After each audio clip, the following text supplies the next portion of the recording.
morning, everyone. Good morning. It's an amazing day, and the sun's shining, so I think it's a really awesome morning.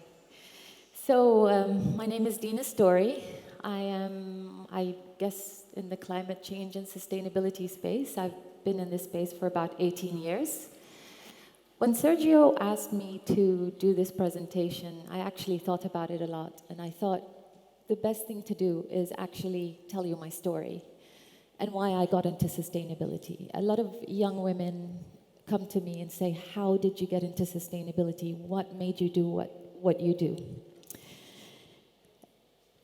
So I said, forget sustainability, because forget sustainability. Sustainability means what? Means sustaining something.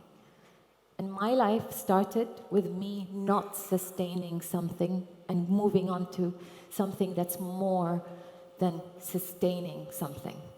So when I get on stage, especially when I'm talking about climate change and sustainability, I say, forget sustainability. Let's start talking about regenerative. Let's start talking about the future. And I feel, and everybody, well, I hope some of you have seen this, we started with the degenerative development, whereby we were extracting from the earth. We are trying to be sustainable and go through the sustainable development goals and trying to be the best that we can be. But what we need to be is be regenerative. And if I look at my life based on this graph, and when I saw this graph first, I actually thought, okay, this really mimics my life. And so I want to talk to you about my life and how it went from degenerative to sustainable, and hopefully what I want to get to in the future. So I'm from a country called Iraq in the Middle East, born and bred in Baghdad, speak Arabic as my first language. I learned English much later on in my life. And I came from a family where my mom is an immunologist. My dad was a journalist, so a house of science and culture. And I always remember my dad saying, read. You guys need to read more. You need to read more. I'm a lot older than many of you in this room. I'm 51 years old, and so we didn't have any internet. We didn't have anything. We had books. This is my dad. We're 3 girls. God help him. He literally was taking care of 3 girls. We outnumbered him. Between me and my mom and my sisters, we outnumbered him. When we were teenagers, and I'll tell you this poor man used to go to the store and buy boxes of tampons and Tampax boxes, stuff. So just telling you this poor man put up with a lot. We moved to London when I was about 7 or 8 years old. And my mother was studying at Cambridge. She was finishing her studies. She worked on the AIDS virus, and my dad worked as the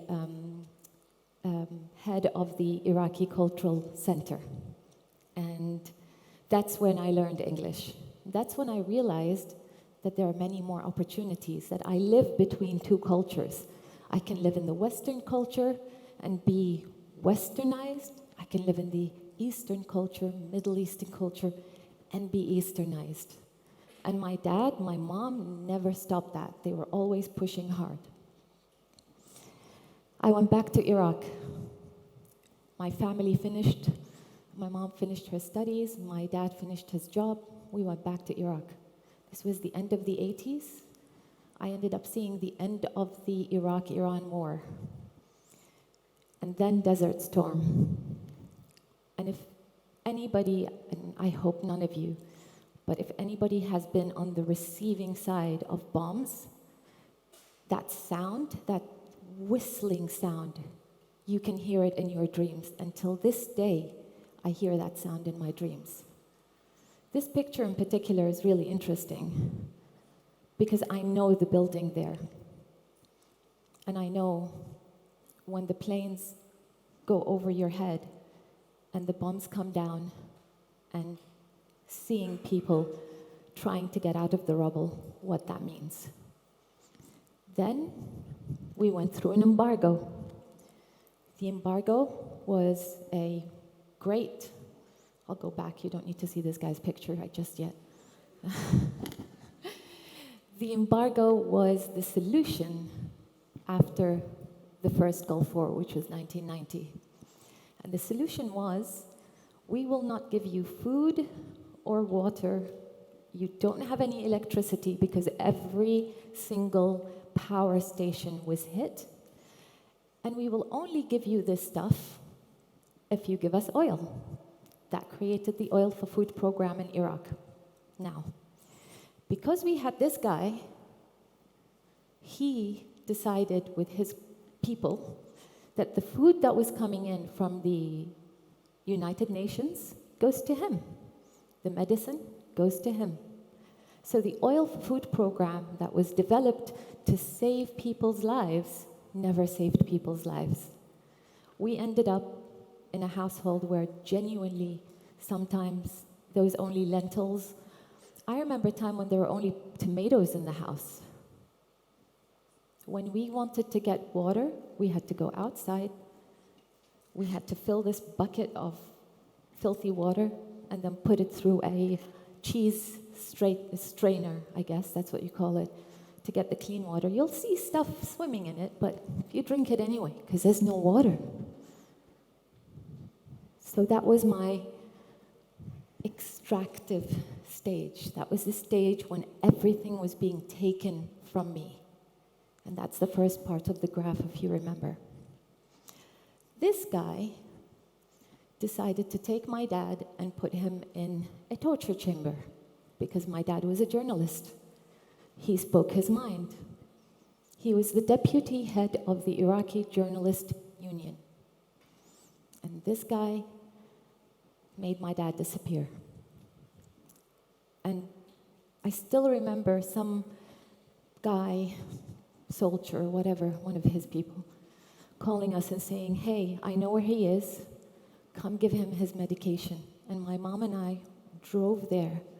And literally, at 3 o'clock in the morning, dark, we just needed to give him his medication. So this man that brought me up, I saw him in his worst place. And it was all because of this guy. And it was all because of an embargo that made me, my sisters, my family, my country starve to death sometimes. And I'm the lucky one. During that time, I graduated from college with a degree in chemical engineering from Saddam University. Now, when I went to the US, try getting a job with a degree in chemical engineering from Saddam University. That was fun. Anyway, I worked with the FAO, and during that time with the FAO, I worked for the Oil for Food program, and I saw how corrupt it was. But I had to leave, because when my dad was finally released to be in the house and under house arrest, it was decided that anybody who could leave will leave. So I had to change my last name. I got in a car with my then husband. We drove across the border, and I won't bore you with all the details, but I ended up in the United States. Lady Liberty, amazing. I lived in New Jersey, and I started working in New York. And again, this is when my degree did not really matter, because chemical engineering degree from Saddam University, you can imagine you've got to be kidding me. You can't have this degree. So I had to go back to school. And I had 3 children, Maryam, Mohammed, and Noor. Maryam is now 26, Mohammed is 24, and Noor is 18. But they were born in a country where they did not see what I saw, and I don't want them to see what I saw. So I did my MBA in international business while having little kids, studying at night, the usual mom, woman sacrifice that you have to make. And with a husband that was abusive, to say the least. And because of them, I wanted to do better. Because I know for a fact that when I sit and talk about sustainability, I have to talk about my own sustainability first and then spread the word. You know when they say, when you get on a plane and say, put the mask on you before you put it on somebody else? That's what I had to do. So 9 years ago, I ended up with no home, in a woman's shelter because of an abusive husband. I didn't have the kids, I didn't have anybody. I had my degree. I had an MBA in international business, and I had a master's in sustainability management. Sustaining. Those degrees made me who I am today. And thinking beyond the MBA, I worked at a commodities trading desk, and I thought, great money, but so what? I need to do more. I need to be able to stand there and talk to some of you guys and tell you that sustaining isn't enough. So I worked in the sustainability space. After everything, I moved to Dubai. I started working in a place where sustainability was new to them, just like it was new to me. I started talking to women there, saying, you have a voice. You need to not only sustain yourself, but you need to regenerate and you need to thrive. And so when I say, forget sustainability, and when I say, look at this graph, look at your lives and decide if you want to sustain or you want to go forward. So when I didn't have a home about 9 years ago, a little bit more than that, I thought, I can either forget it. I'm a victim of war, I'm a victim of an abusive husband, or I can go forward.